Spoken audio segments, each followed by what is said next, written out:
watching Hitchcocks till I drift off. Woke up to this beat and let the shit nod. She want give top to my dick soft. Clockwork every weekend, it's like TikTok. I just hit Atlanta, I got Tuco with me. In the cockpit, I might just take him to Pluto with me. If Bruno hit me, we might have to fuck with Mars. And they don't wanna hear me sing, they told me rap those fucking bars. Well, alright. Trust I ain't forgot how to do it. I've been in hibernation trying to fucking stop how this music. I heard that shit that y'all been dropping is monotonous to me. You got a mic inside your room, well see that's not how you use it. Y'all fucking suck. Keep your distances from me. They should've warned y'all don't be fucking with that kid from Kentucky. I know some hipsters in my city won't admit that they love me, cause back when they were my age, they wasn't shit except ugly. Chandeliers swinging through my comfort zone. Standing here thinking how we gonna blow. She got the manicure fingers with the butt to go with it. Jeans fitted, yeah, she colder than the London snow.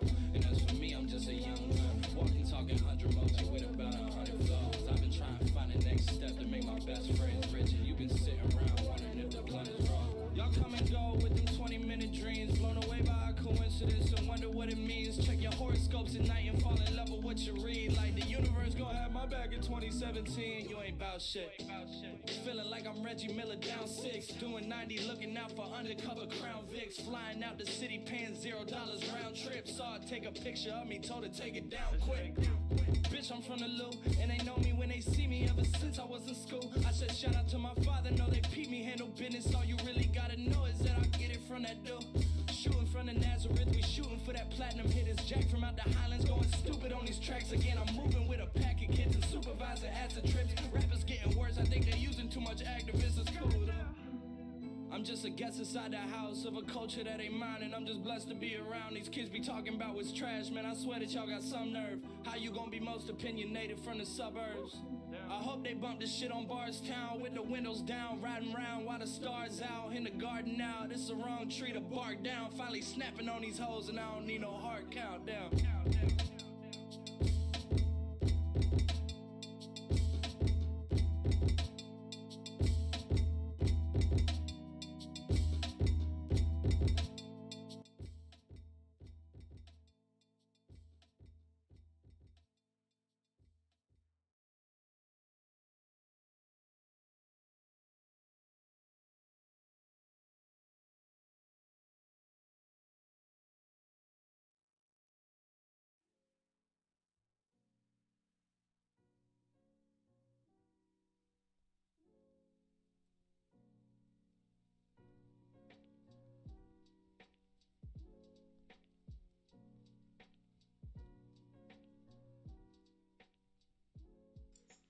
Welcome. Been a 3-day break, had a lot of schoolwork to catch up on and whatnot, just enjoying my weekend. But we are back. Pretty crazy day. After a crazy week last week, if you look at my Twitter, literally like a dozen 5% plus trades throughout Twitter and the stream, so you guys are in the right place if you want great free technical analysis. What is up, Brian? Hope you're doing well. And yeah, we're going to be going over a bunch of things, including, whatever people request in chat. And then after, we're going to be going over a few things that I want to go over. Just some updates to what I have shown on Twitter. But if you guys support what I'm doing, make sure to hit that subscribe button. For the 16 people here, I would really appreciate it if all of you could drop a like. It means a lot, helps to grow the channel and get more people in here. Just to get me at like the top of that stocks technical analysis page. The likes really help with that. Andrew, I'm not really done with the paper yet, but I've got like 10 out of 13 pages done, so I'll be finishing that up either after the stream or tomorrow. But that's besides the point. Tyler, I will look at Piton and DraftKings. And yeah, for the 25 people here, we just had some more people come in. Make sure to hit that subscribe button, hit that like button. If you want to send me a tip, the link for that is in the description. And we're making like a new rule where people who send tips, if you request like a ticker in the message of the tip, it'll pop up on the stream. And I'm gonna like prioritize those tickers, because just as a way to give back to the people who are giving to me. But that's just only if you want to. I'm gonna try and get through as many tickers in the chat as possible. FACO or FACO, I will look at TSNP. So yeah, let's get it started with Fisker. The reason I'm looking at the daily currently is not because there's anything new, but the bullish butterfly was actually literally achieved today. The price hit 1821, which was the 8 point or the second target of the bullish butterfly. So remember, I posted this. I had a whole entire 30-minute video when the price was $9. Today it hit 1821. So pretty crazy profits right there. If you bought it even lower, like if you bought 896, which is like the bottom part of the PCZ, you would have literally doubled your money in like what, two and a half weeks or something like that. So crazy. Bullish butterfly played out today. You know, nobody can say anything about this pattern now. It played out. Both the targets were achieved, and the pattern literally did exactly what it should have done. But now let's move on to the 4-hour. There's just a lot of lines here because I literally have every single support resistance level charted. And Donnie, I will look at DraftKings definitely and appreciate the support.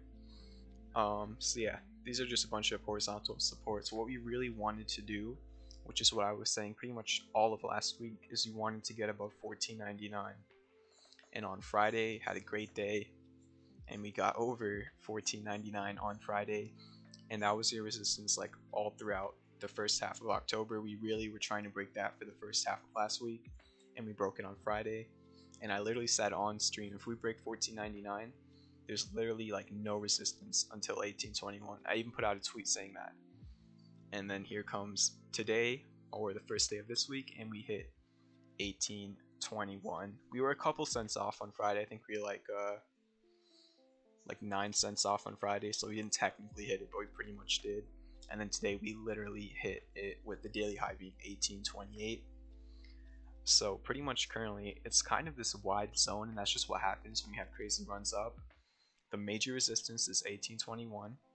It was your high from September 15th. If that breaks, 2049 could be next, which was the opening candle on July 13th. So if 1821 breaks, we could see $20 pretty easily. But you have to take caution because there is still a gap to fill to 1546. I'm not saying it will fill. It could have been a breakaway gap, but it could. You know what I'm saying? So that would make your support like the 15 to 1550 range would be your major support, and then your major resistance has been 1821, which has been on my chart for literally weeks now. That's nothing new. It's been on my chart. We just haven't talked about it because we were nowhere near it. But fast forward a couple weeks in, and we are there. What is up, Amhammer, the Call of Duty GOAT?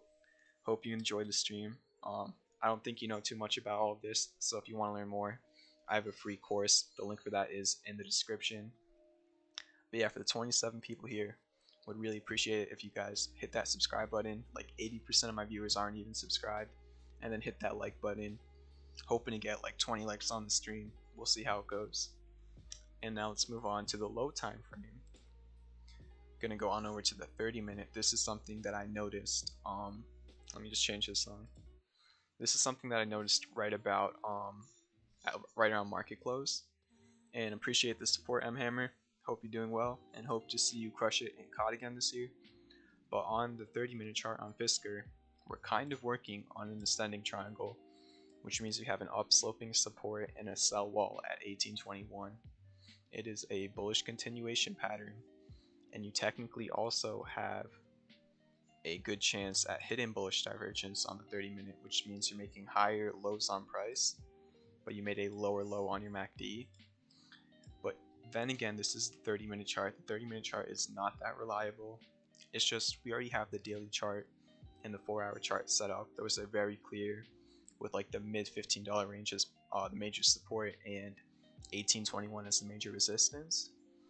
So now I'm just pulling out, the magnifying lens, and this is what we have that could help us break 1821. But I have to be neutral here. If this green line or green demand line is broken, you might go back down to, lower 16, mid 15. That area could be next if the green demand line does break.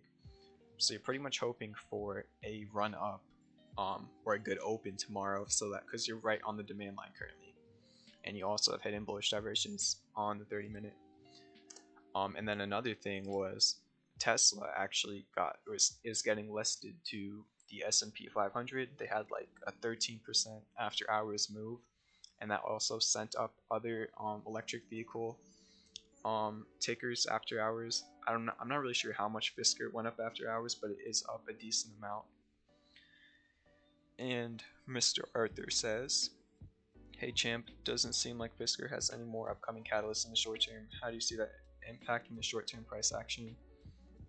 You don't need catalysts for prices to go up. If you get good patterns, you have good variables on your charts, prices can go up. You know, the best scenario is when you have catalyst and technical analysis lining up at the same time, which is what happened on these 2 days. On this big green candle, it was that was last Monday, which was the first trading day after Biden got elected, which was good news for the electric vehicle market. And then what else happened then? Oh, Fisker rang the bell that morning, so you had good catalyst on last Monday. And then on that same exact day, you had a breakout of a falling wedge. It actually broke out just a little bit on Friday, which I posted on Twitter. If you want live updates, follow me on Twitter. But it broke out on Friday, and then on Monday, November 9th, you had the fundamental catalyst of Biden winning and Fisker ringing the bell go alongside the breakout of the falling wedge, and you ended up having, I think, pretty much the best day Fisker has seen apart from this whole entire area. So since like the end of September, we had like the best day Fisker has seen with the catalyst and the technicals lining up. So you do not need a catalyst, but it does help a lot. And we already know what the current technicals are. You could break 1821, and if you do that, you're probably going to see $20 with about a 70% probability. Or it could fall under the demand line of this ascending triangle, and you're probably going to go back down to lower 16, mid $15 range with about a $70 probability. So you just need to be prepared for either way. I'm not going to sit here and say Fisker is going to be going to 30 by the end of the month. I'm just trying to provide you guys probability, and I'm trying to help you guys manage your risk. So just be prepared for either way. However, it depends on where you entered. It depends on your position size. It depends on your risk tolerance. That's all up to you. Steve, I will take a look at Run. Faco says he is all out on Fisker, hopefully for the long. Yeah, we'll have to see. I do think long term we're going to see much higher prices, but don't be surprised if there is a pullback after literally a 100% run in 2.5 weeks. Just don't be surprised if there's a pullback. I'm telling you that it is possible, but we will have to see. Maybe it does bounce off this demand line. I don't know, and I'm not going to sit here and pick a side because I just don't know. I'm just going to show you both sides and pretty much tell you what could happen if either scenario plays out. M Hammer says, "My respect for you, owning a league, playing calm, graduating and studying this. Thank you very much for the support, M Hammer." And Steven also requested LCA, which I will take a look at, and OSTK, which is something I currently own and I've been posting a lot about on Twitter, so we'll take a look at that as well.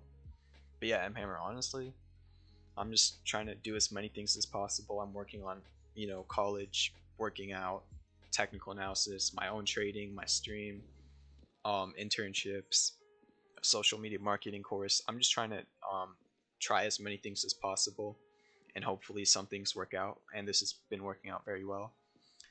I just have big goals, and I gotta work hard to achieve them. But I really do appreciate the support. For the 34 people here, we just got some more people in here. Make sure to hit that subscribe button. 80% of my viewers are not subscribed, which is, come on, just gotta hit that button. And I would really appreciate it if we could hit 20 likes on the video. Faco, thank you for all of the support. Thank all of you for the support. And if you want to send me a tip, that comes with a message on screen, and you can also request a ticker in that tip, in which I will prioritize to get done right away. The tip link is the first link in the description. But let's continue it. Now I'm going to be talking about Tesla, which is in the thumbnail and the title of the stream. Let me go to the 4-hour chart. So Tesla has been making consecutive high lows, bullish continuation pattern. You could call it an ascending triangle, but it's just hard to make a demand line, and it was at a 0.618 golden retrace. And your sell wall was 465 on Tesla. And now let me look at what Tesla went to after hours. And Tesla is currently at $462. So it is right under this red supply line or resistance. And if it breaks that, you can see much higher prices. But Tesla got or is getting listed to the S&P 500. So that sent it up like 13% after hours. Let me just get some water. But yeah, Tesla just went crazy after hours. 465 could be a reversal area because you saw resistance there at the end of August, in the beginning of September, and in the middle of October. So you have seen resistance at 465. So just be careful, but if it does break, you could probably run up to retest the all-time highs. But yeah, that is Tesla. Let me see if there was any divergence. Nothing on the 4-hour and nothing on the daily. What platform do you use for looking at these charts? Asks Tyler Humphrey. I use TradingView. If you want a link for that, it is in the description. It's a free program and it has pretty much every single thing I use. So yeah, TradingView, link in the description. Faco, that should also answer your question. And then DI, I will take a look at YFI. Just gotta get to it. Give me a little bit. Your 1815 of Fisker was pretty money last Friday. Thanks, man. Says Steven. Yeah. Again, that level on Fisker has been on my charts for weeks, and I didn't really talk about it until we got close. And then the morning that we were approaching that level, I put out a tweet saying take caution.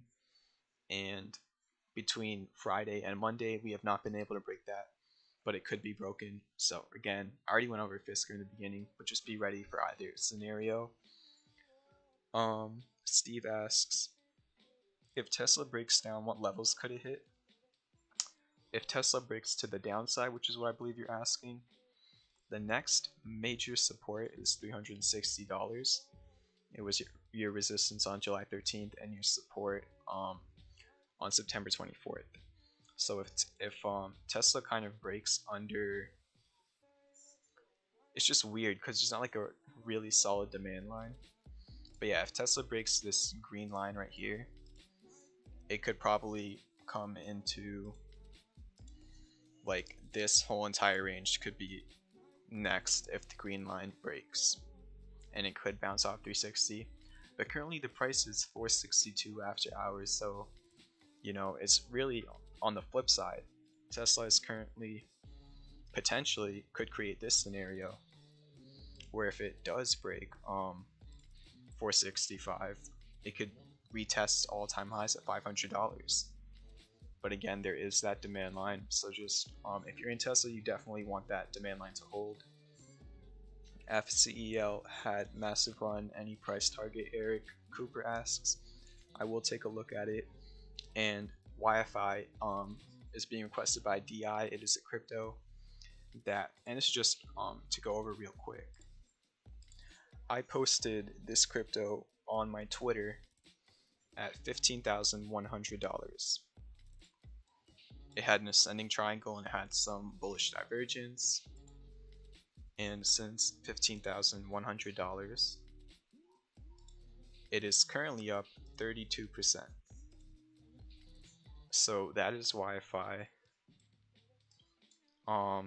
It is currently at a resistance actually, which I can show real quick. Yeah, 20,125. If that breaks, probably use Fibonacci after that. So the way to use Fibonacci for that would be from your last swing high to your last swing low, and then your 1618, and then after your 1618, your 2618. So yeah, the next three resistances for Wi-Fi are literally right now 21,900 and 26,161. but again, it's literally up 30% since I put out a tweet about it. So, and it's currently at a resistance, but it is going crazy. Those are your levels though. Play it however you want to play it. But that is Wi-Fi. Really good run. PIC and or ride. I will try to take a look. Actually, I really want to take a look at PIC because it did something very interesting today that I want to talk about. I've been looking at PIC for the last 2 weeks, saying it really needed to do something, and it did. I guess let's just look at it right now. PIC, for a really long time, I just messed up my chart, give me a second. Alright, so PIC for a long time was just in between $10 and the 200-day moving average. It was at $10 because I assumed that is the redemption price since it is a SPAC. And its resistance for a really long time was the 200-day moving average, which is this blue line. And today it broke over the 200-day moving average. So that was very important. Now there is a major gap on PIC, so take caution. But if it can, even if it does come to fill the gap, if it can remain above the 200-day moving average and then run back up, staying above the 200-day moving average on PIC will be very good for its future. That was a resistance for a long time. Yeah, if you want updates like that on how I posted Wi-Fi like 30% ago, follow me on Twitter. It's in the bottom left of your screen. And Steven says he made 14% on your Nicola call out. Thanks for that one too.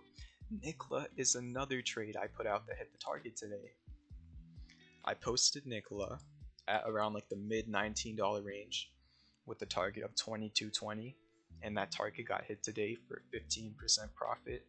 I took profit at around like 10%, just because I wanted to enter another trade, and I was, in a lot of positions, so just want to do some risk management. But yeah, 15% call on Nicola, had a falling wedge, classic bullish divergence, and it's currently back under 22, and it hit the golden retrace. So this could be a short-term reversal area, but the trade's already played out. But great stuff on Nicola playing out. Amazing falling wedge, good profits for a lot of people that hit me up about it. So really happy about that one. I mean, the best thing is when I make money on a trade and I can help other people make money on a trade. So yeah, that's great with Nicola. What is the gap level on PIC? Asks Steve. And then I need to scroll up in the chat and get some of the tickers that were requested earlier on. The exact gap on the 4-hour chart is $10.12, if I'm not mistaken. Yeah, it's $10.12. That would be the gap fill on PIC, which is only like 2% away, so it could easily fill that. And that was also a previous resistance, like around there, so it could definitely backtest that. But then again, it broke the 200-day moving average, which is what it's been trying to do for like 2 weeks now. So who knows, maybe it was a breakaway gap. It's just a really weird chart, as you can see all these random candles and then a lot of gaps over here. That's what kind of just happens with SPAC charts. But yeah, that is PIC. For the 35 people here, make sure to hit that subscribe button, hit that like button. Just really helps to grow out the stream. And if you appreciate all this free technical analysis, if you want me to take a look at anything, drop the ticker in the chat. And I'm trying to get to as many as possible. It's just a lot to work with, and I don't like half-assing charts. I like spending my time and really giving the correct answer. So yeah, if you want me to look at something, drop it in the chat and I'll try my best to get to it. So now we're gonna scroll up a little bit. Piton was requested, so I'm gonna take a look at Piton. And Piton is just one of those ones that it's just acting weird. I looked at it I think Thursday on stream, and it looked good. It had classic bullish divergence, which it still has, and it also had hidden bullish divergence, which it still technically has. But the real idea was a successful back test of $100, and it kind of just had like a stop hunt today. It even stopped me out. I took a 2% loss on it, but obviously I don't care about a 2% loss if I'm making 10 to 15% on 7 different trades throughout the week, which is what happened last week. So again, just if you're losing so little on your losing trades but making so much on your winning trades, it's completely fine. It just happens. You can never trade perfectly. And now it's just kind of back over 100. So it's just kind of acting weird. It's a little bit hard to analyze now. I didn't do exactly what I thought it would do. And again, it's just a game of probability. And of course, it could bounce here. The classic bullish divergence still looks good. It is back over 100. It had a good close today. So if you didn't get stopped out, it could easily see higher prices. There is still a gap to 124. So it's just one of those trades where, like, having a stop loss, you know, it just kind of sucks because of how volatile it is. And, you know, there was a pretty decent support there, but it just went right under it and right back over it. And that's just what happens sometimes. And, you know, when the price was under it, it could have went even lower, but then it just decided to reverse. So it's just one of the times where technical analysis just kind of fails, and that happens about 20-30% of the time. Nothing is ever certain. I say that all the time. And as long as you have good risk management, you stand to gain a lot more on your winners than you lose on your losers. But that is Piton. Holding above 100 for long enough could lead you to much higher prices. Staying under 100 for a while could take you down to 92. But the classic bullish divergence still is holding up. So yeah, that's Piton. DI says he's thinking of riding the DeFi wave in Wi-Fi now. Then want to move to SNX or comp. I do not know SNX. I should have comp on my watch list. I do have comp on my watch list. I only charted the resistances up here because it was that high when I was trading it last, and then I got I took profits, and since I took profits on comp, I think that was around like $200. I went down like 60%. So that is where a stop loss can actually help you. So stop losses are very complicated, and the best answer I can give you for stop losses is whatever your risk tolerance is. But at the same time, you just, you know, it should be under a support. It shouldn't be right on a support because the price could bounce after you get stopped out. So your stop losses should be like a few percent under supports. But again, it can never be perfect. It's just a way to manage your risk. And although, you know, maybe 1 out of 5 times the stop loss will actually take you out of a trade that's about to go up, the other 4 out of 5 times it can help you from losing a lot more than you anticipated. But in terms of DeFi, I would say take caution. Bitcoin dominance is in another world right now. If you want to look at that chart, it is BTC.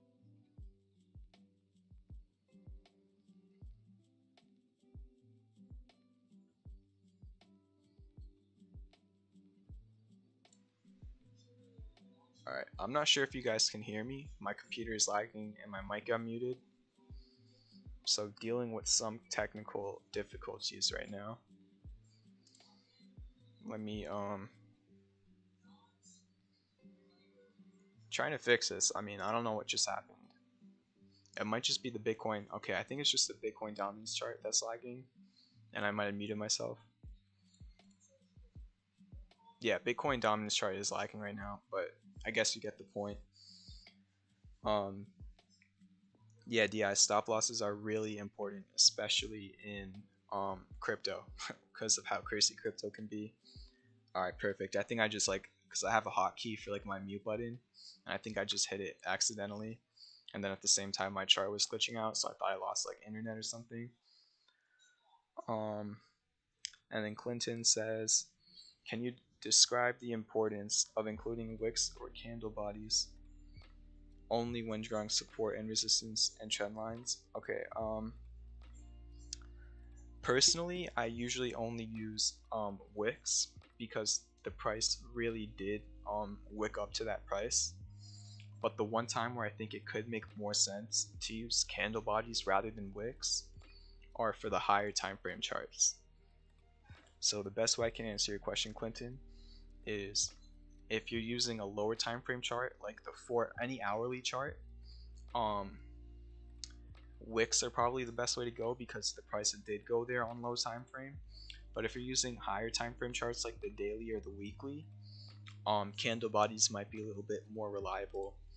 For example, on Fisker, I'm using the candle body over here for this 20.5 resistance, because even though the price did go up to 21.55, the real higher time frame top of the candle body, and it's not loading on my Fisker chart, so just a lot of glitches in TradingView right now. Usually the Fisker chart has just been glitching out a lot since the merger, but hopefully you get the point there. Lower time frames, I think wicks are better, and then higher time frames, I think bodies are better. But it's just personal preference, and honestly the best way is learning by experience, and that's what I did. Using wicks, I feel like it just gives me more of a reliable reading on a chart. But then there is certain situations, such as a crazy candle, in which the body could be better. And then SNX is synthetics. So yeah, just back to your point, DeFi is weird. I mean, although it is up a really good amount right now, just be careful, because things like a dump from $40,000 to $8,000 happened on Wi-Fi, and you cannot ignore that. I actually posted saying that Wi-Fi was bearish when the price was 40k and that it could easily drop. My history with Wi-Fi is crazy. Like, I have I think 6 different calls on Wi-Fi, and they all perfectly played out. And that's not me bragging, that's just me trying to explain to you guys what learning technical analysis can do for you. But yeah, I even called the top on Wi-Fi. There's just a whole bunch of things that technical analysis can help you out with when you are trading any asset. Yeah, let's get back into chart reviews. I'm gonna look at DraftKings because it was requested twice. DraftKings, another one. I posted the head and shoulders on my Twitter, said you could see much lower prices, and you did. I posted the head and shoulders at $50 or $48, and the price went all the way down to 35. Then at 35, I saw that there was classic bullish divergence on the 4-hour, and then there was also hidden bullish divergence on the daily. And what happened after you got classic bullish divergence and hidden bullish divergence was, I guess we could use that. You went up. That's not going to show me the percent though. Give me 1 second, guys. Okay. You went up 30% pretty much after you got classic bullish divergence on the 4-hour and hidden bullish divergence on the daily. So that's pretty much been the story with DraftKings. And then I also said the two resistances could be $40 and 44. 40 was the first resistance. It looks better on the 4-hour. As you can see, it went up to 40, broke over that, went to 44, then it back tested $40 as support, which is known as a support resistance flip. And then now currently $40 is your support and $44 is your resistance. So that's the current read. And 44 was your resistance because it was the resistance in the beginning of September, and then $40 was your resistance at the end of August. So now it's using 2 previous resistances to make a range. And they had earnings. I'm not sure how it went because TradingView is not the best at reporting earnings, but it's still in this channel after earnings. No bearish divergence on the 4-hour, and no bearish divergence on the daily. Yeah, so currently it's just in a range between 40 and 44. It's in a range between $40 and $44. Again, when I start talking, well, I just start to mess up my grammar and stuff like that, but it's all good. See what's in the chat. After DraftKings, I want to take a look at trying to see things that got requested more than one time. Again, for the 32 people here, if you support what I'm doing, hit that subscribe button. If you want to help me grow, hit that like button. And if you want to send me a tip with a message pop up on screen, the link for that is in the description. just a few call to actions there. And I think we're going to look at TSNP, which looks like a stock. Yeah, who requested this? Faco, if you're still here, I'm sorry. This is just where I can't do anything. Yeah, there's just really nothing for me to do on this chart. I have no clue where it's gonna go. It could keep going, it could dump. There's just no pattern, no divergence, nothing for me to analyze. The only thing I could say is the RSI is extremely high. Pretty much maxing out. But other than that, I just really can't do much with that. Leah wants me to look at labs, which I saw a lot about on Twitter today, so let's take a look at that. And then Tyler says, this may be dumb, but if you got time, can you show how you read bullish divergence and hidden bullish divergence? Yeah, I definitely can. But if you really want to learn oscillators like the MACD and the RSI in depth, it is course video number 8 on my channel. If you go in the description, there's going to be a free course link, and that'll take you right to it. It's the last video of the course, but I will take a look at it. I will explain it real quick. Labs, pretty nasty gap down today. No support here. Under the 200-day moving average. No divergence on the daily.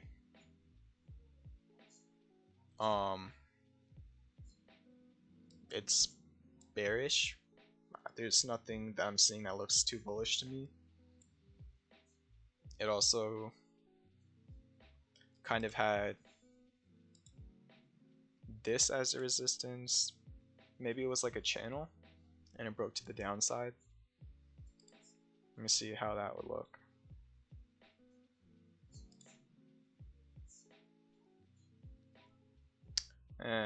Not the clearest channel.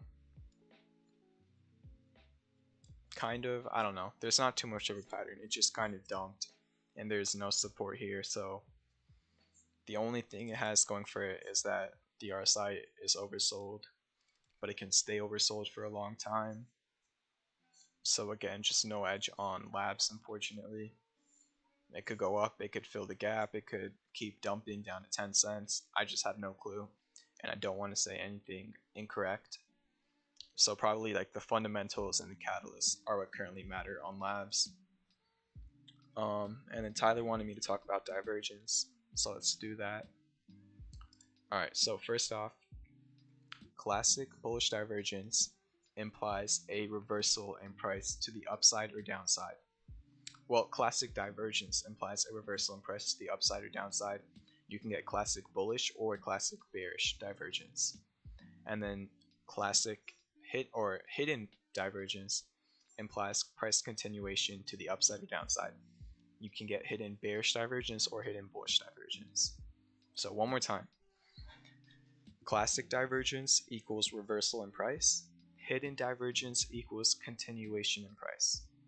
Okay? So now we have that down.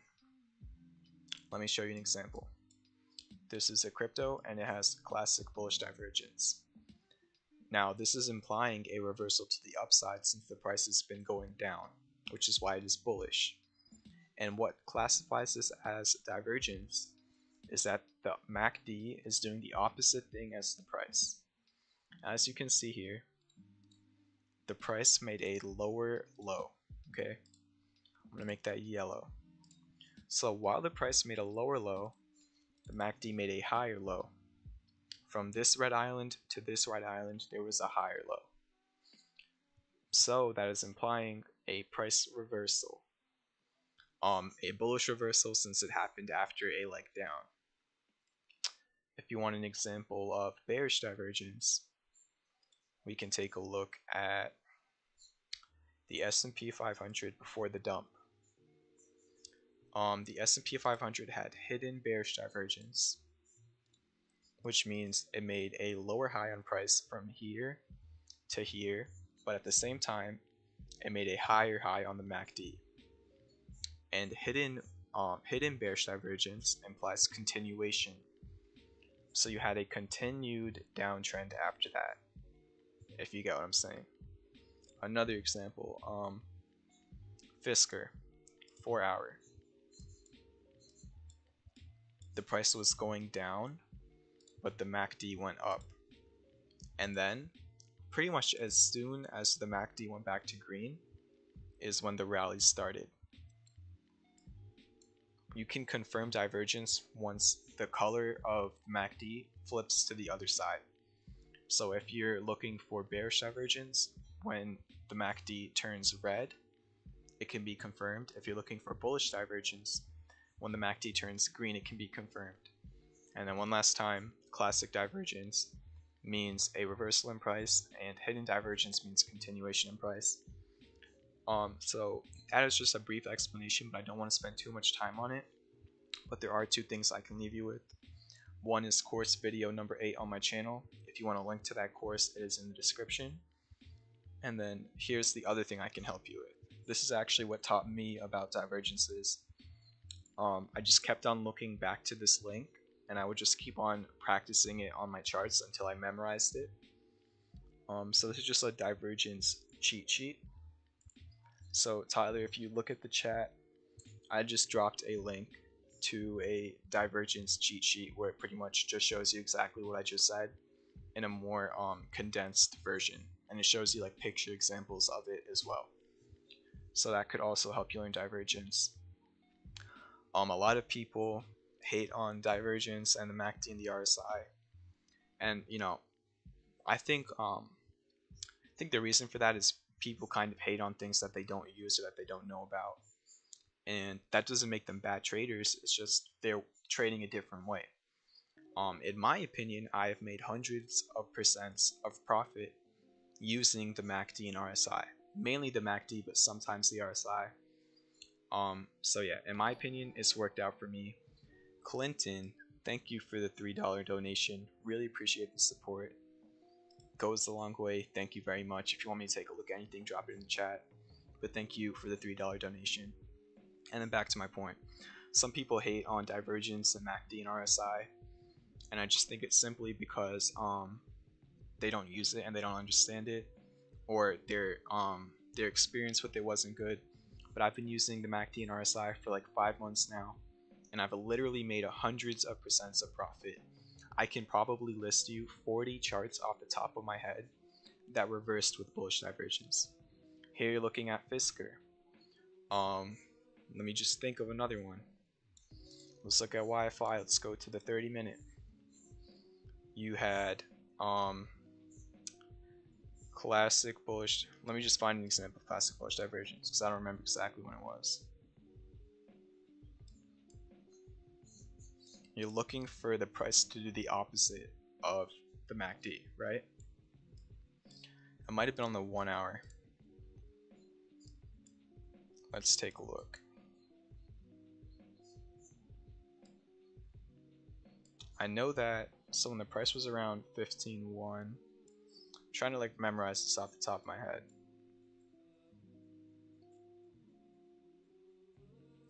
And I'm not going to give up on this one because I know there was divergence on Wi-Fi. Alright, here we go. Perfect. From this low to the next one, you had hidden bullish divergence.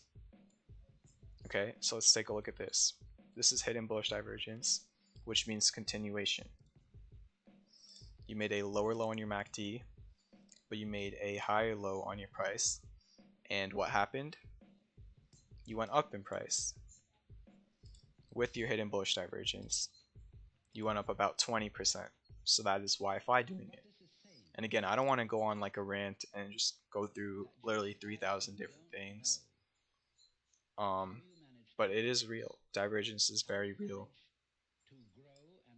Alright, let me just skip this part. So yeah, I mean, I could do it time and time again. Another example, I'm just going through my watch list. Another example is Nicola. 15% run, and it had classic bullish divergence. So for the people hating on it, I'm literally showing how it works in front of your eyes. Classic divergence means reversal in price, and you did get a reversal of the downtrend when it confirmed it. and you went up, since you confirmed that divergence, it went up 20%. So again, I can show you 3,000 charts where this played out, but I'm just not going to right now. I want to get back to the tickers. I just hope that that was educational. Steven, thank you for the $5. Really appreciate the support. And congrats on that Nicola trade. Really happy about that. Keep crushing it, bro. And thank you again. So yeah, now we're gonna keep on going. Hopefully all of that was educational. Do you share your watch list or just tweet your trades of the day? Asks Dennis. I do not share my watch list because not everything on my watch list is currently bullish.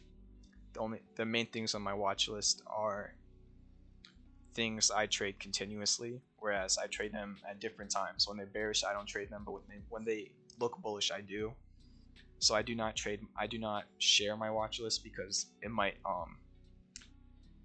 give people the wrong info. But I do share charts on my Twitter, and all the charts I share are for good reason. They have historical backing. And last week, I think like 8 out of the 10 charts I shared played out. And last week was just insane profits, like all around, ranging from like 40% all the way down to like 10%. I had 8 different crazy trades on my Twitter. So if you want to follow me there, it's in the bottom left of your screen. So hopefully that answers your question. I'm just not comfortable with showing people my watch list because not everything there is currently bullish, which is why it's also covered up on your screen. It's actually over here. As you can see, my mouse is going over here. That's where my watch list is on TradingView, and it's like blocked off by the chat. Just a good placement. But I feel like I'm just forget the word, but I'm just going on a rant. Like, let me get back to the TA. Let's go through some charts. Let's get some good reads for the 32 people here. If you support what I'm doing, hit the subscribe button, hit the like button, and if you want to send me a tip, it's the first link in the description. Now we're going to take a look at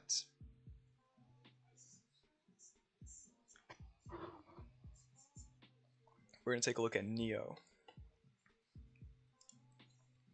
So NEO was another one that I predicted or gave probability for like 5 different price movements. I called the drop from 39, and I said it could bounce to 36. Then I said if it broke 40, it could see 44. It saw 44. Then I said if it broke 44, it could see 50, and it saw 54. Literally all of those things are on my Twitter. If you want calls like that, bottom left of your screen is my Twitter handle. And in terms of the current price, there is no divergence on the 1 hour, nothing on the 4 hour, nothing on the daily. So there's not much of an edge compared to when I made those 5 calls because there was reasoning for all of those. Currently, it's back in like the $40 range. So I would literally say for a chart like this, you're just going to use psychological support and resistances, where your psychological resistance would be the even number of $50. And your psychological support would be $40, but $40 is also a real support. As you can see, it was used as support a lot throughout the end of last week, as well as literally today. They're like, it bounced off 40.56. So like $40 is actually a real support, and then $50 is kind of like a psychological one. But yeah, just not much of an edge on NEO currently, if I'm being completely honest. It literally passed the 4.236 Fibonacci extension, which is crazy to do. I think that might have been probably one of the first times I saw it. Looking back at the chat, I'm going to take a look at CV. I think you might have just been calling me CV, like Champion Vibe, unless you want me to look at CVS or something. Not sure what that meant, Dennis. But we are going to take a look at LCA and OSTK. I'm going to start off with Overstock, which is a trade set up on my Twitter currently. Down 4% today, but it's still the trade idea still looks good. So the trade idea on Overstock is a 4-hour falling wedge with 4-hour classic bullish divergence on the MACD and on the RSI, which again I just went over divergence for 10 minutes, implies a reversal. That's your 4-hour, and then you also have the daily classic bullish divergence on both the MACD and RSI. So on your 4-hour you have 2 types of divergence, and on your daily you have 2 types of divergence. Honestly, I do not remember the last time I saw that. Literally every single or both oscillators and both of the time frames I use are showing seller exhaustion and showing a very high potential of the price reversing around this level.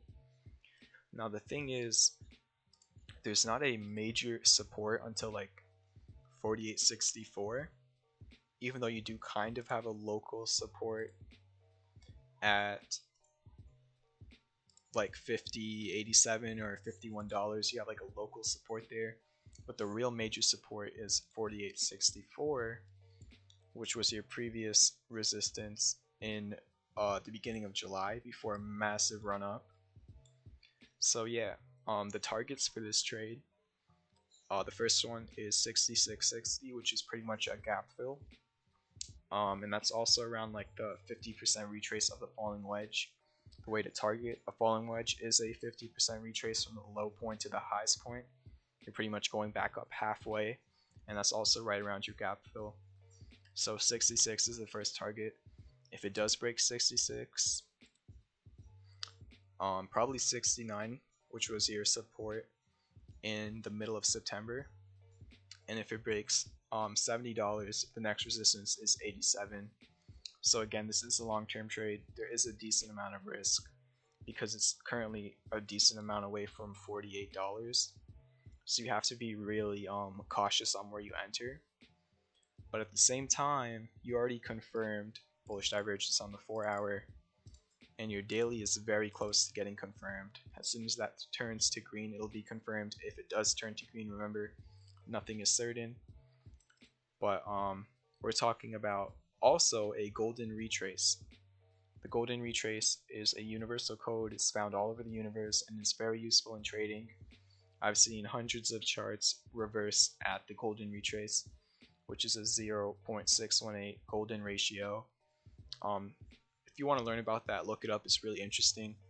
The golden ratio is seen in like bee colonies, in human DNA strands, in spiral galaxies. Like the golden ratio is crazy. So yeah, if you want to learn about Fibonacci, I think it's like course video number 4 on my channel. If you want to link to my free course, that is in the description.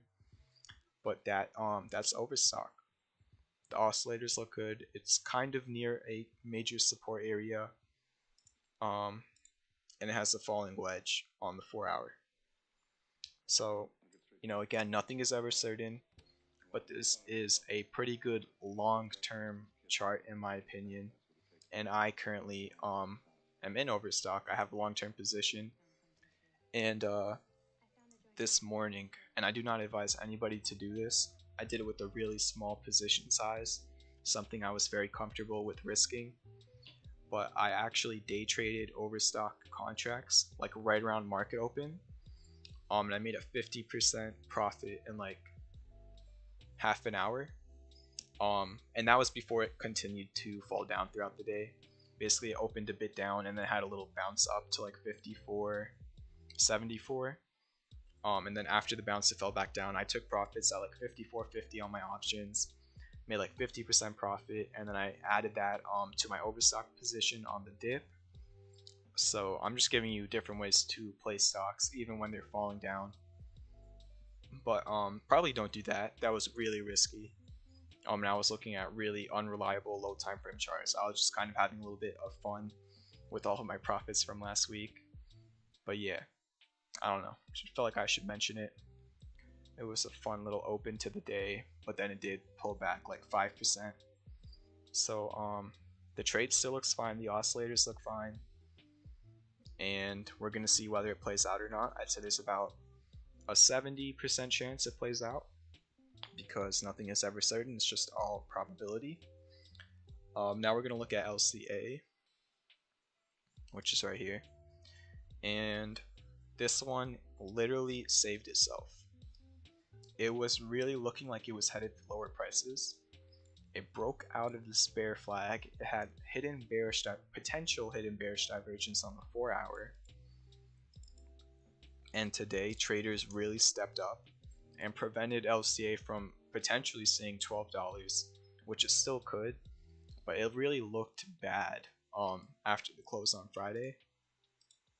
Like, it just did not look good. Well, I guess actually I think Friday was a good day. So it looked bad on the close on Thursday. And then something happened on Friday and the chart got saved. Again, LCA, I originally posted it in this descending broadening wedge, and I had a support level of 1137, which was the support at the end of July, beginning of August. And it literally broke out of this pattern. I charted at $11.40, and then from there it went up 23%, but then it kind of started creating this bear flag and broke out, so I definitely took some caution there. But then it did prove me wrong on Friday, where it had a good day. So yeah, that's LCA. It just looks like it's right back in the middle of the channel. The resistance is the upsloping supply line, and the support is the upsloping demand line. And the horizontal resistance is 1527. So who knows, maybe it can keep continuing this uptrend. Maybe it'll come back to retest the demand line. Just be ready for either situation. And now you know all of the potential variables. So I hope that helps you with LCA. It really did get saved by the bell. Like, it was looking bad, and then something happened on Friday. Buyers stepped up, and it really did get saved. Also, take caution because there is a gap to like 1326, which would also be pretty much right at your demand line of the flag. But who knows, it's been up pretty well since Friday, so again, just be ready for whatever. That is LCA. So Dennis, you were saying champion vibe. Definitely appreciate the abbreviation. For the 28 people still here, thank you very, very much. All I'm trying to do is provide probability to help you guys trade better and help you guys learn about technical analysis so you can do it yourself. And then you guys also bring me certain tickers that look really good, and it's just an awesome community. If you support what I'm doing, really would appreciate it if you could hit that subscribe button if you haven't already, and if you could also hit that like button. Going for 20 likes on every single live stream to help the channel grow. And if you want to send me a tip, it's the first link in the description. That'll come with like an on-stream pop-up, and if you type in a message, it'll read it out to the stream. And I'll also look at whatever ticker you want me to look at, like literally right away. But I'm just trying to help you guys learn how I'm trying to run this stream. You know what I'm saying? Try and make like a community where we all know how it works, so I can just hop on every single day and we're just gonna run through all these charts and be super productive. So yeah, Di asks, how much do you spread your funds out? How much do you spread out your funds out? Again, I've been talking for an hour like super fast, and I just get to a point where like I start messing up words, so excuse me for that. But how much do you spread your funds out between all your trades percent wise? I don't want to go too in depth just for privacy reasons. But I have some cash in my bank. I have a crypto account, and I have 3 different stock trading accounts. How do I kind of depict this? In terms of my position sizes for trades, usually I am a little bit of a riskier trader just because I'm young and I have a lot of potential to recover losses through different sources. Let me just put something on my TV real quick.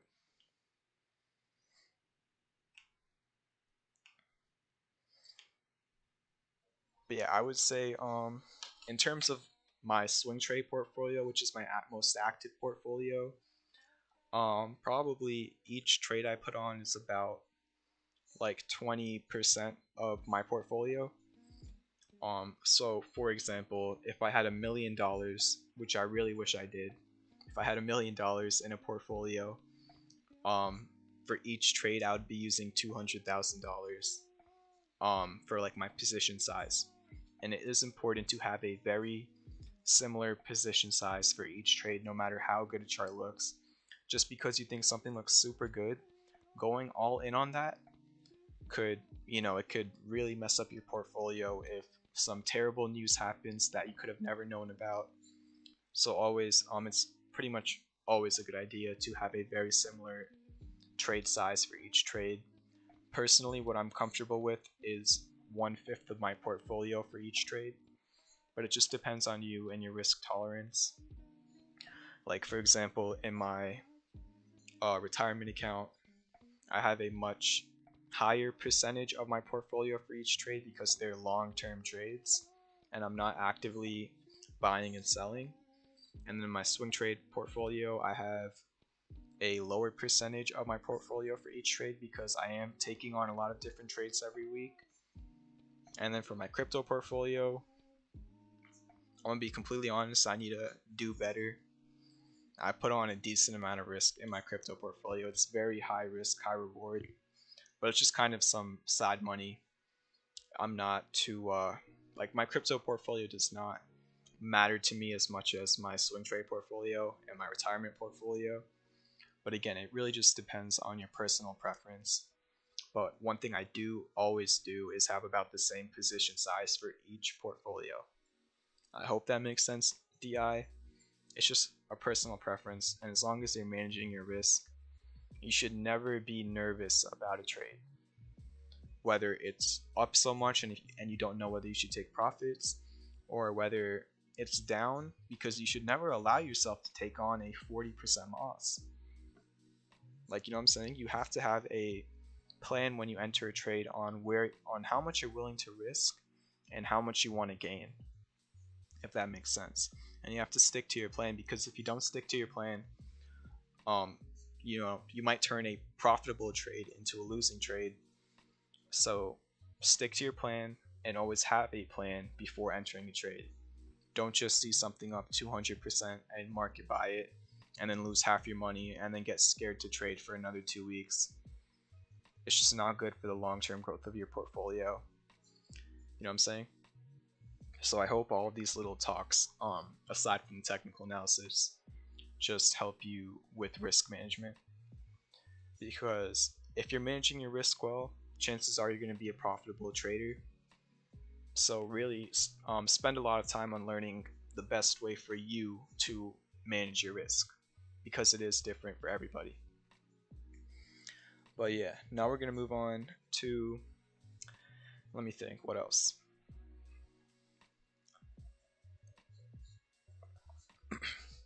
So this is another trade I posted on Twitter. The entry was when I posted it on Twitter. So if you want to get like a real live update on when to enter or when the best time to enter is, follow me on Twitter. And that's not to say that I'm ever going to say buy this asset right now. I'm never going to do that. I'm just saying I'm going to give you times where the probability is higher that the price could go up than the probability is that the price could go down. I'm never going to directly say, hey guys, buy this right now. That's just not me. I do not want to be liable for that, because just some people are not understanding of risk management, and if I do things like that, the people that don't know how to trade will lose a lot of money. So I'd rather just give probability and say, if you want to do it, you can do it. I'm just telling you what technical analysis has taught me. But if you want things like that, it's on my Twitter. MIK, Rocket, INO. So I'm currently looking at MIK, which somebody DM'd me about. Dennis, I will look at VRM right before MIK since you donated. Remember, if you send a $3 tip or higher, it's like a flashing alert. I got to get that set up for my stream. But I'm going to like literally look at it right away if you do send me a $3 or higher tip with a ticker on it. So we got the bells going off. It's time to look at VRM from Dennis. before we look at MIK. So room, I think I actually looked at this today, but I didn't chart it. Somebody asked me to look at it. I think there wasn't any divergence. Really no clear divergence on the daily. Nothing clear on the 4 hour, and there is no support here. It's near an all-time low, quite frankly. So the best thing I can do for you here is give you a Fibonacci support. From your last swing low to your last swing high, your supports are the 1618, which it already breached, so it's under that, so we're not going to even consider it. So the next Fibonacci support would be $30, which could also be a psychological support. Again, when there is no other past price at this level, there's just no support for me to physically give you. But the only thing you can really do there is use Fibonacci and your oscillators. Now the oscillators are not showing me anything, so my only choice is to use Fibonacci. And really the only high probability area for a reversal that's currently on the chart is $30, because it's your 2.618 Fibonacci extension, and it could also be a psychological support. So I hope that helps you. Thank you for the tip. Really appreciate it. And I swear, if there was more for me to do here, I really would. It's just, again, all-time low, no divergence, not much of a pattern. So that's pretty much all I can do.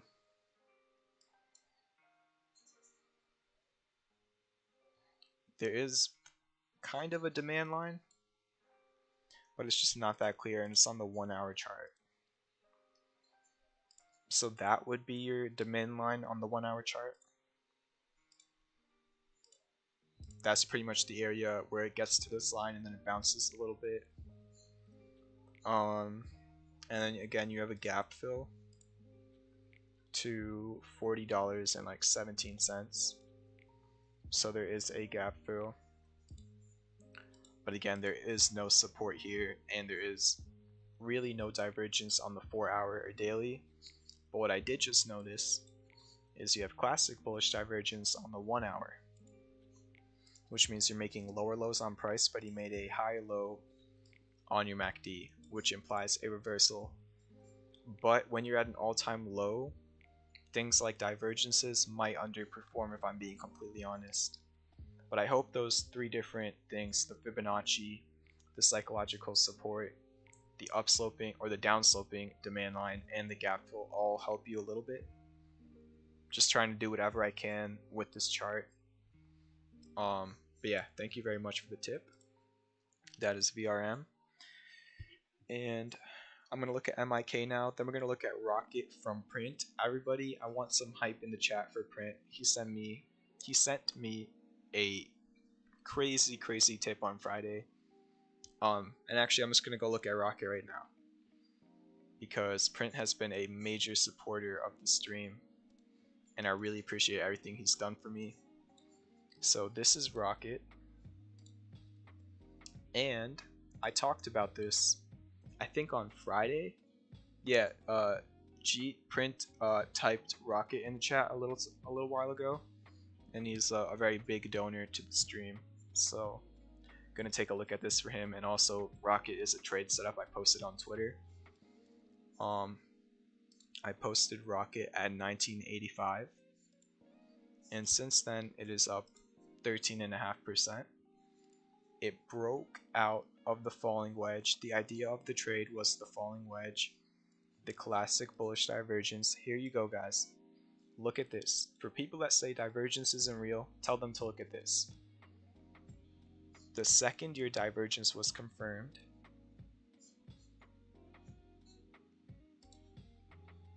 you went up 17.5% in about 2 weeks. So the second the 4 hour divergence was confirmed, it ran up, and now it broke out of the falling wedge. So the next horizontal resistance on Rocket, or the target of my trade setup that I put on Twitter, would be $23.94. If we take a look at the daily, there was also classic bullish divergence before the run up. So again, if you want to be in at the lower prices, you want the live updates, follow me on Twitter. It's in the bottom left of your screen. I posted this at $19.85, and it is up 13% since then. And it's approaching the first target. If it breaks 24, the next resistance could be 24.91. And if it breaks 24.91, there really isn't any major resistance. If I'm being completely honest, you could see much higher prices, but obviously you have to pass two different resistances before getting there. And you could always come back down to backtest the breakout, which could mean something looking like this. You know, it could do that, and then it could go. And then it could reject this resistance line, and then it could go hit the second target, and then it could really fall. You know what I'm saying? There's a lot of different things that can happen after a breakout. I'm not saying it's going to be a straight line up. I mean, it could be, but, you know, just not typical. So I hope that helps out. But shout out to Print. Now we're going to look at MIK, which I've been trying to get to. Something I posted on Twitter today. Somebody DM'd me asking to look at it, and it looked really good. I opened a position in MIK myself, and I'm already up 4% on that position I opened today. And the idea of this was, once again, classic bullish divergence, implying a price reversal to the upside, or seller exhaustion, where you had lower lows on price but a higher low on the MACD. And literally, once that divergence got confirmed, it went up 9%. So there's divergence for you for like the 10th time this stream. Learn your divergence. It is course video number 8 on my channel. The link for that is in the description. I use it all the time. It's made me a lot of money, quite frankly, percent wise. Yeah, that is MIK on the 4-hour. Classic bullish divergence bounced off $7.34, which was actually the resistance pretty much all throughout July. So that is known as a support resistance flip, where your previous resistance is now your support. So this is why I'm saying it might not be the best time for entry, because the risk is really down to here. There's about a 10% risk now for entering late. You know what I'm saying? I entered under $8, but you know, it could retest $7.34, so there is a 10% risk on the trade at this point. So if you want like the live update, follow me on Twitter, because I did post it under $8 on my Twitter today. Now here's the other scenario for MIK, and I will take a look at TTCF, TBLT, and KCAC. Here's the other scenario for MIK, and this is a very, very long-term scenario. This could even happen after the short-term trade plays out. It could hit the target of the short-term trade, and this could potentially happen. A massive inverse head and shoulders bullish reversal pattern, left shoulder, head, right shoulder. But the right shoulder could be anywhere in this area. But basically, if the price does fall under the $7.34 support, a stop would probably be a decent idea, because there would be pretty much no support under that until the 200-day moving average. But at the 200-day moving average, you have a 0.618 golden Fibonacci retrace and a pretty matching level from your left shoulder. So if in the long term the price ever does get down to this area right here, it could be a pretty decent level for a long-term trade. You would have a golden retrace and an inverse head and shoulders. But again, that is a scenario that could take months to occur. I just charted it because I saw it. And it might not even happen. Maybe one could argue the right shoulder is already forming with this bounce right here, and you just have a higher right shoulder than your left shoulder. That could be argued.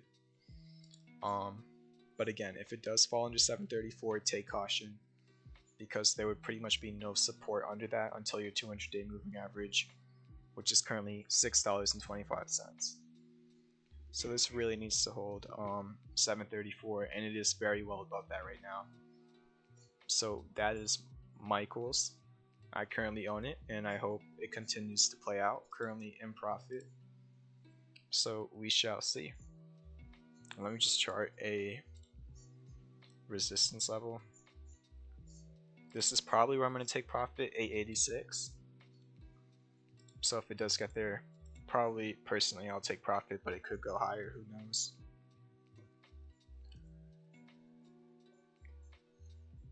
KP, welcome back to the stream. I did take a look at Overstock. You're gonna have to just like rewind a little bit to find it. But after the stream, I always post all the things I went over during the stream with the timestamp. I post that in the comments. So if you want to wait till after the stream until the video is up, I will post like the exact time where you can find that. But I did already go over Overstock. Now I'm gonna look at TTCF, then KCAC, which I technically called a 40% run on, then Ping, and I might wrap it up around there. So let's look at TBLT. Actually, no, we have to look at TTCF first. So TTCF, I think the daily looks better. Yeah, TTCF had a massive double top bearish pattern, and it went down to pretty much the neckline. But the neckline is also a previous resistance. So the real level on this chart is 1606. Two things can happen here. It could bounce off this level, or it could confirm the double top and then break the neckline of the double top, which was like the valley in between the two tops. And if it does break 1606, I mean, you do have the 200-day moving average right under that, but if it also breaks that, honestly, I mean, if 1606 doesn't hold, you could really see like 1377, which is the next horizontal support that I see. So, you know, this is a critical bounce area if you're a bull. You really do not want to fall under $16. Otherwise, it could come down to the support from July. Give me 1 second. But yeah, if 16 is broken, it could come down to like 1350, which is the next support after $16 and the 200-day moving average. So really look for a bounce here on TTCF. There was divergence, but that already played out. And there is nothing on the 4-hour. I don't know why it's not really loading. But that is the best look I can give you on TTCF. Just really look for a bounce at $16. Do I have Venmo yet? I do have Venmo. Unfortunately though, I don't want to give it out publicly for privacy reasons. If you really want to share that or tip me, you don't have to, but if you really want to, you can DM me on Twitter. My Twitter is in the bottom left. It's just @championvibe, and I'll send you my Venmo there. But I just don't want to say it publicly because it has like my real name and stuff, and I'm not putting that out for now. Probably will in the future, just not yet. But I really do appreciate the kind gesture, Narissa. And speaking of KCAC, get ready, guys. And I didn't even realize that this played out until today because somebody asked me about it. But let's look at the 4-hour.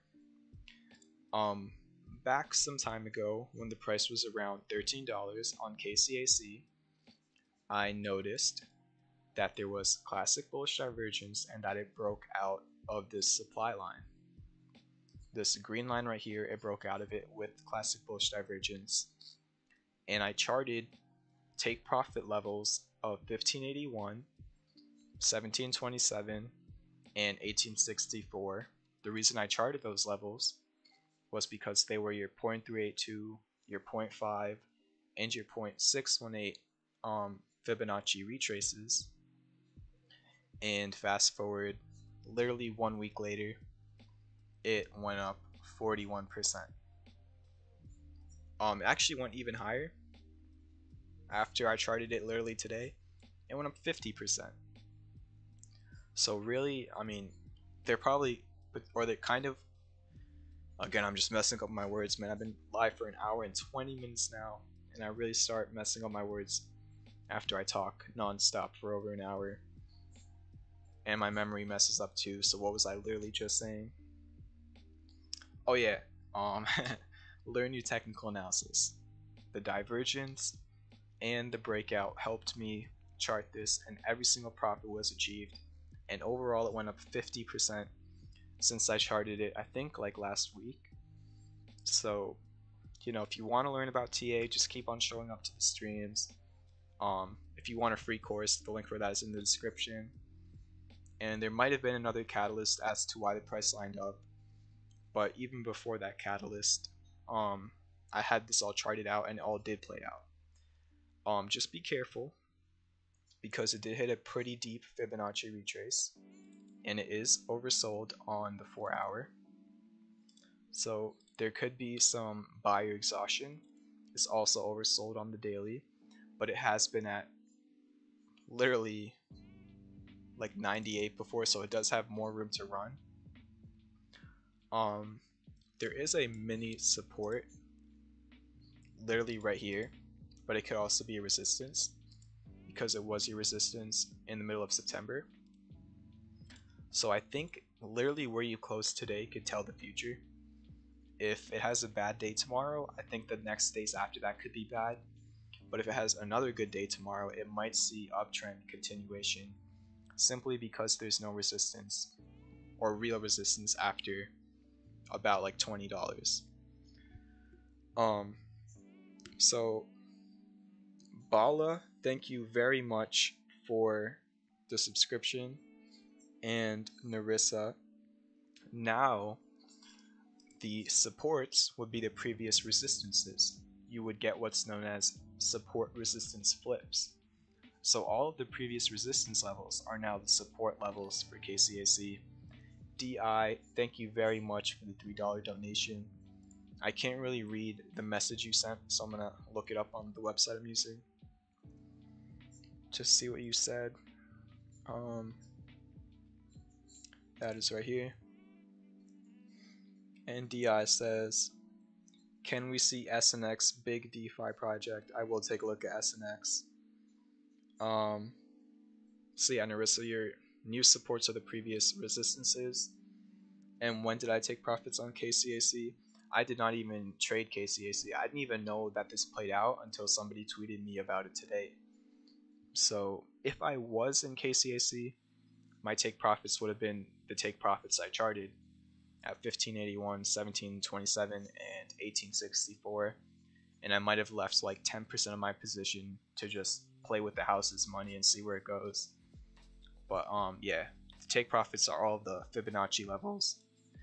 I'd already hit the 786.2, so the next one would be 886, but that is only assuming that it can break and hold over $19.68, your resistance from the middle of September.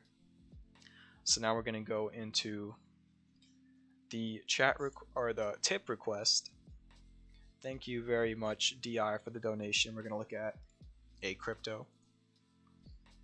I'm going to go with Binance, the Binance chart, because I'm sure it has better volume than the others.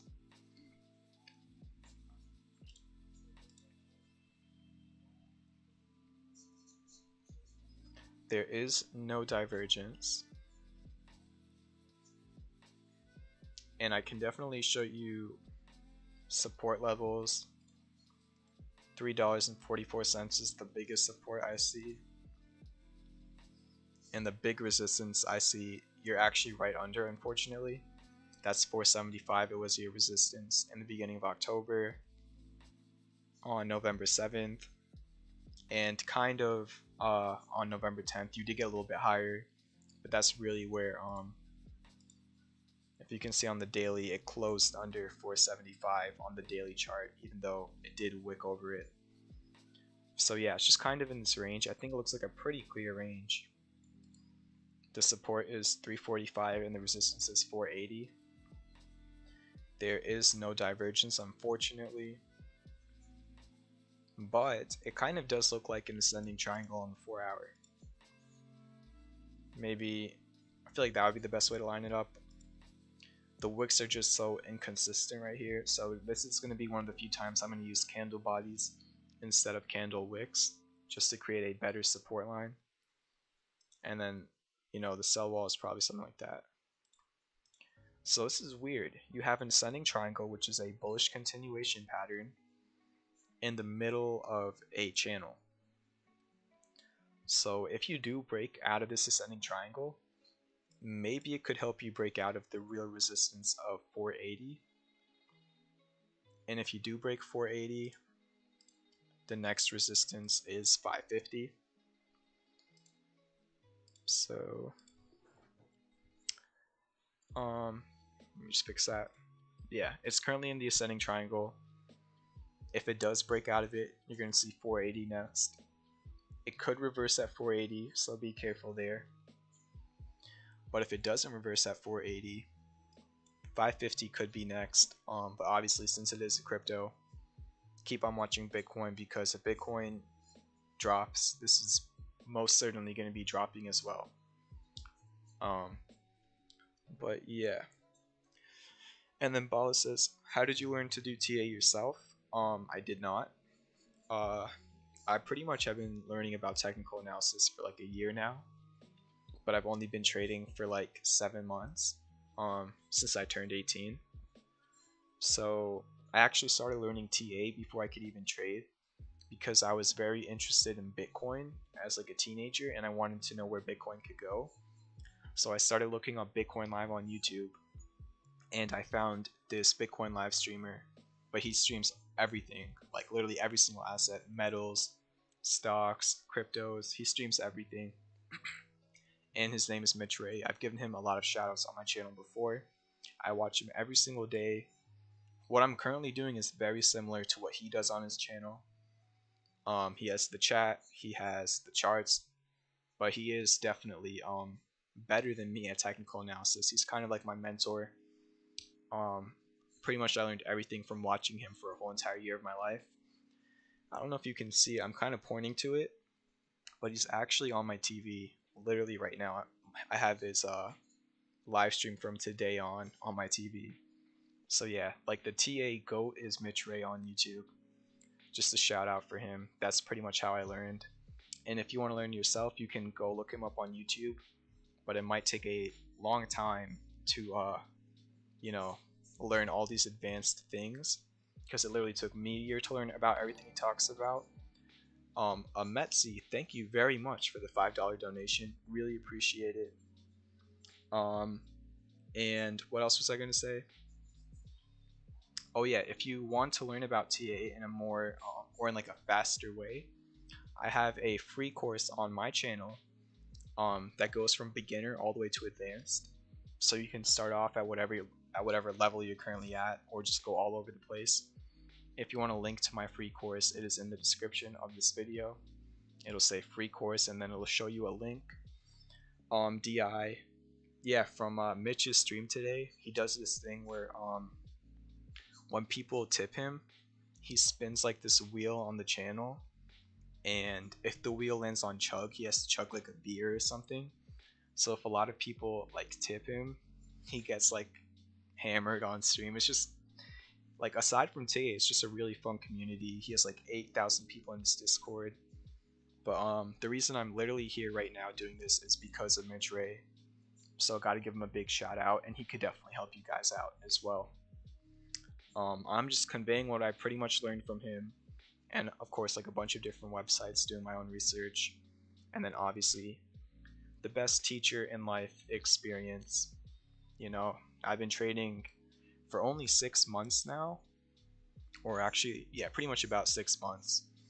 But even though that might be a small span of time, I pretty much spent like 6 hours a day for every single one of those 6 months, learning how to use charts and trying out different trades myself. So even though it only has been 6 months, I've pretty much like dedicated the last 6 months of my life to trading, and I dedicated the last year of my life to learning about TA. So that's just my little advice I could give you on learning yourself. And then again, if you just keep on showing up to the streams, if you ever have questions, drop it in chat. We had somebody ask about Divergence in chat today, and I did a little 10-minute rundown of Divergence. We had somebody ask about candles. I did like a 5-minute rundown on that. I'm really just here to help you guys out. So yeah, I also want to see if whoever just tipped sent me a message or not. I'm not sure if he did. No, he didn't send me a message, but thank you for the $5, Amet. If that's how you pronounce it, correct me if I'm wrong. Really appreciate the tip. For the 28 people here, if you support what I'm doing, hit that subscribe button and hit that like button. And I'm just going to do a quick rundown of a couple other tickers I didn't get to yet, and then I'm probably going to call it there. Been live for an hour and a half now. So for the 26 people here, if you want to, support me, just literally hit that subscribe button if you haven't already, and hit that like button. Really helps out the channel in terms of YouTube's algorithm. So now we're gonna look at say we look at Ping. Are you still here, Jonathan? He asked me to look at Ping. And Amet. Oh yeah. So Amet already requested PLTR. So I'm sorry, I didn't even see that. We're gonna look at that first since you did tip me. Again, apologize. I do have PLTR charted.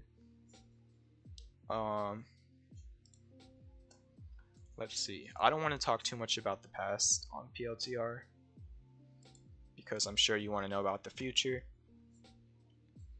But your support, or your gap fill, could be $14.25. I don't know if it will get there, but $14.25 is the gap fill. There's nothing on your MACD or RSI on the daily, so I can't really do anything there. And again, it's just kind of like a straight line up, except for the 1 hour. So what I can do is chart the 1 hour for you, where you kind of have this, no, I don't really like using that low. Let me try this. I think that looks a little bit better.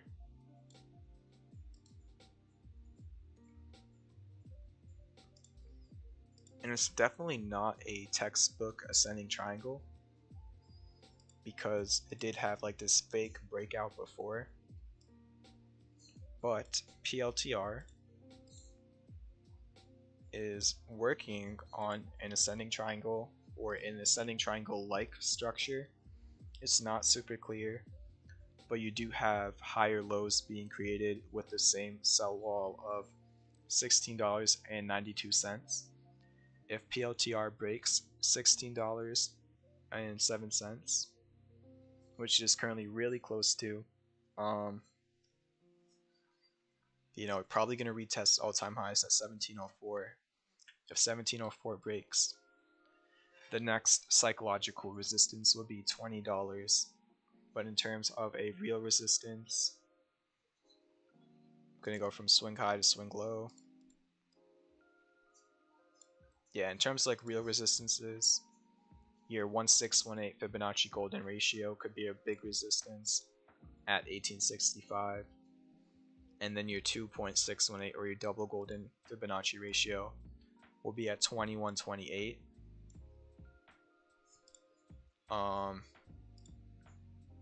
Just gonna try and color code this as best as possible, and then delete all of this stuff down here. Just trying to update the chart and give you the best look. Maybe I should look at this in log scale. Nah, let's not look at it in log scale. But yeah, the pattern is an ascending triangle, which is a bullish continuation pattern. But just take caution, it's not a textbook ascending triangle. It's just like an ascending triangle where you have a resistance and upsloping support.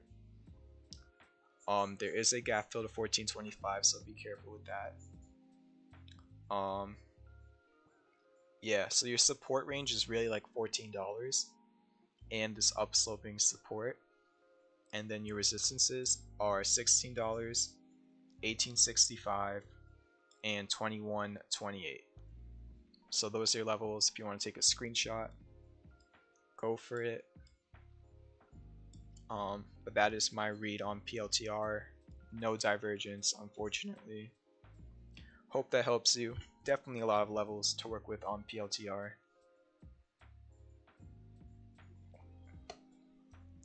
Alright. I'm actually going to save this chart, add it to my watch list, and see if the ascending triangle does play out. I wouldn't give this ascending triangle like a 70% probability. I'd probably give it like a 65% probability, just because it already had a fake breakout. That just kind of lowers the consistency of this pattern a decent amount. But overall, it is a bullish continuation pattern.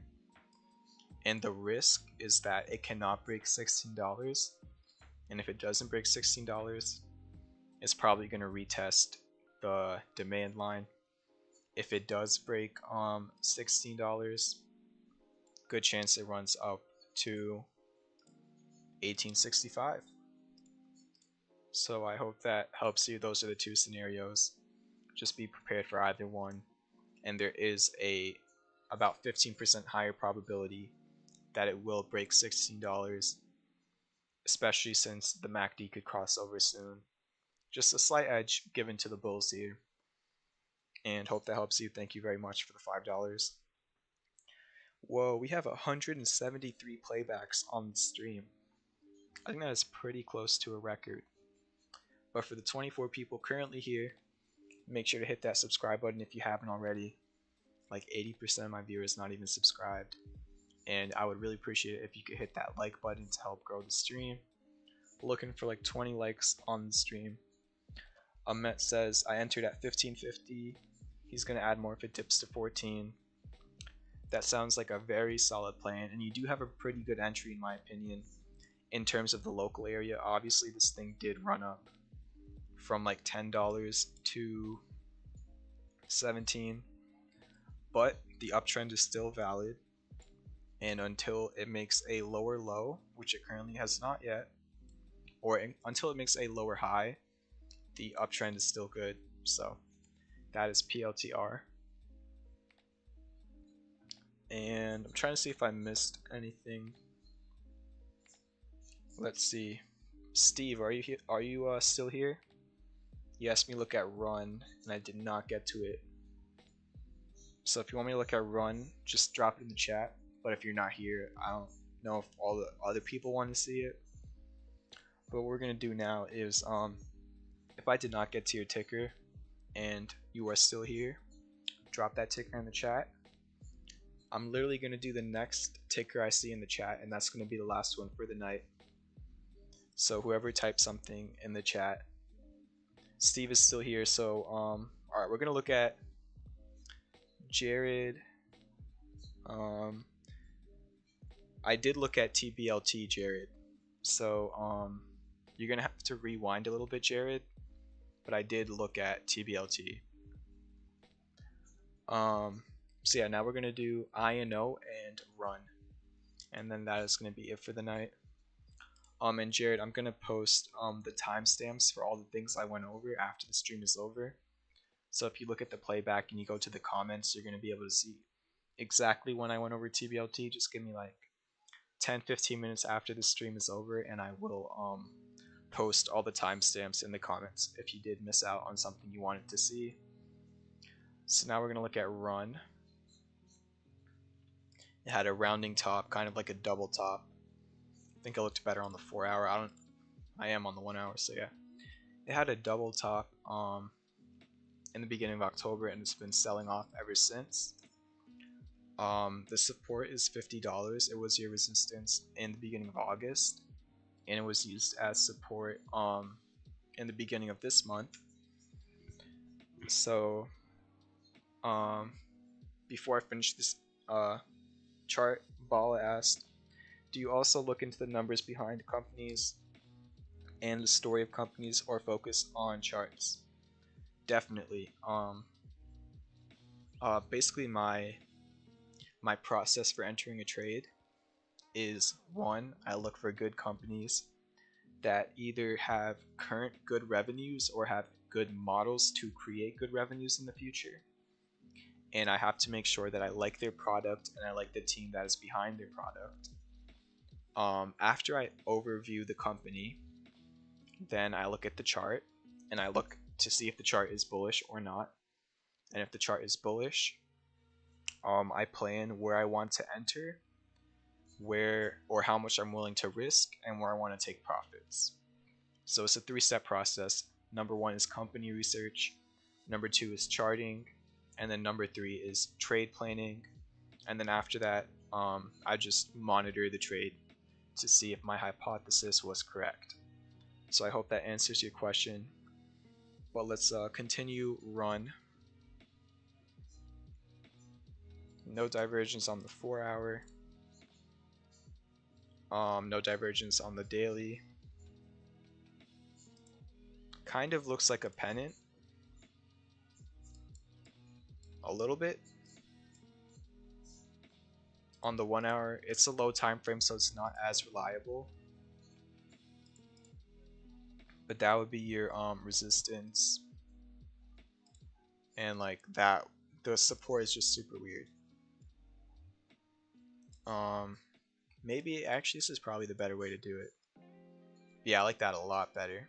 I think that looks like a very clear pattern where you have an upsloping support line and a downsloping resistance line. I don't know what I just did there, but again, after I go live for an hour and 40 minutes and talk non-stop, sometimes I just freeze up, so don't mind me there. So yeah, this pennant is about to break to either side. It is a neutral pattern, and it will break 100% to either side tomorrow. So tomorrow will be a very telling day for run. Just keep that in mind. Whatever happens tomorrow could definitely tell the future for run, since it is at the apex of the pennant.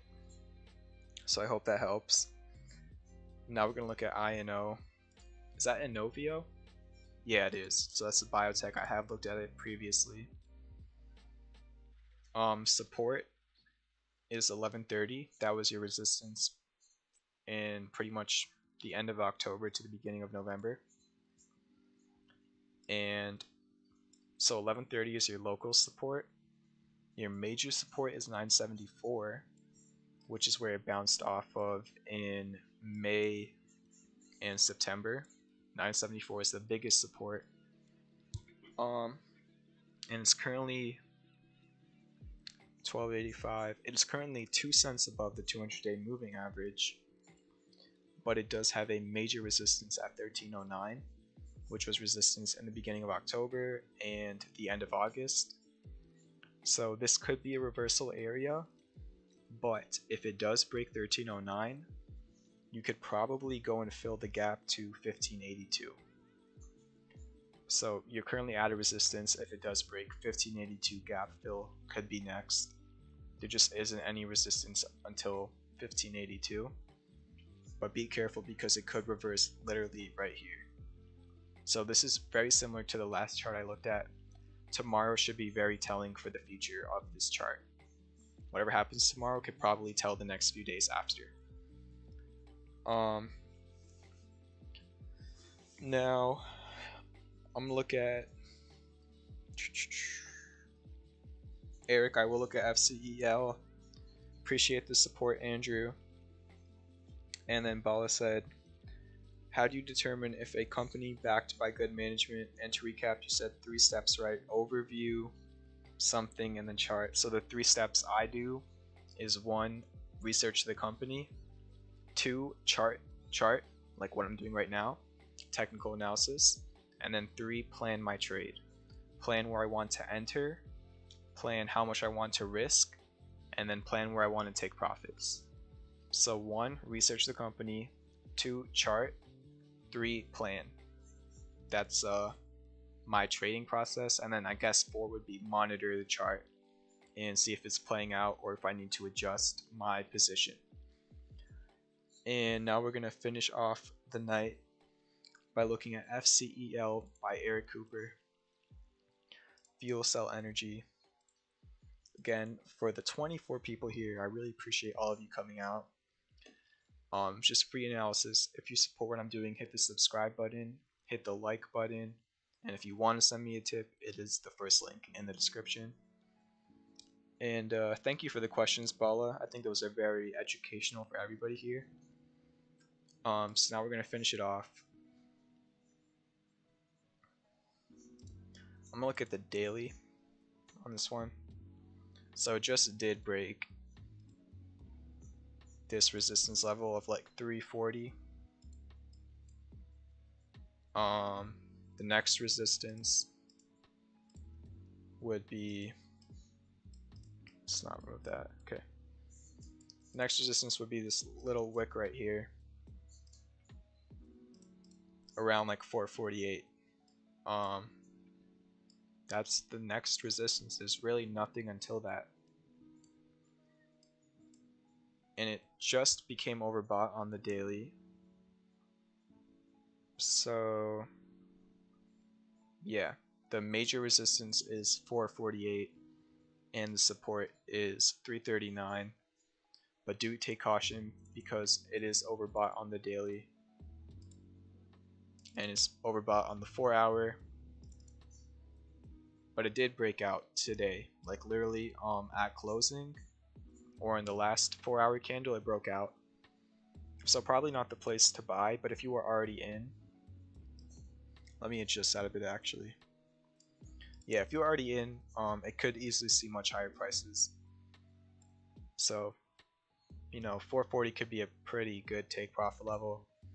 If it breaks 440, it could literally go to any price. I'm not even sure, just because of how much it dropped down.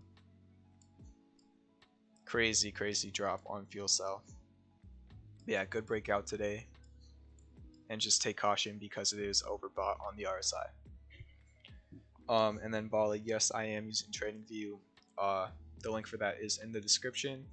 It has everything I need and is free, gets the job done, and has a lot of customization, which I like as well, compared to a lot of other trading or charting platforms that I've used. I really like how TradingView lets you really customize all of your indicators, colors, all of that stuff. But yeah, for the 21 people still here, we actually achieved, we have 20 people now. We achieved the longest stream I've ever done tonight, clocking in 1 hour and 48 minutes. Literally almost 2 hours of just free analysis. Thank you for everybody who came out, and if you support what I'm doing, make sure to hit that subscribe button if you haven't already. And if you have not dropped a like on the video, you know, I appreciate it. Helps to grow the channel. And if you want to send me a tip, it's the first link in the description. But I hope you all have a great night. Thank you guys for coming out, and I will see you tomorrow at 9:45 EST. Peace out, guys.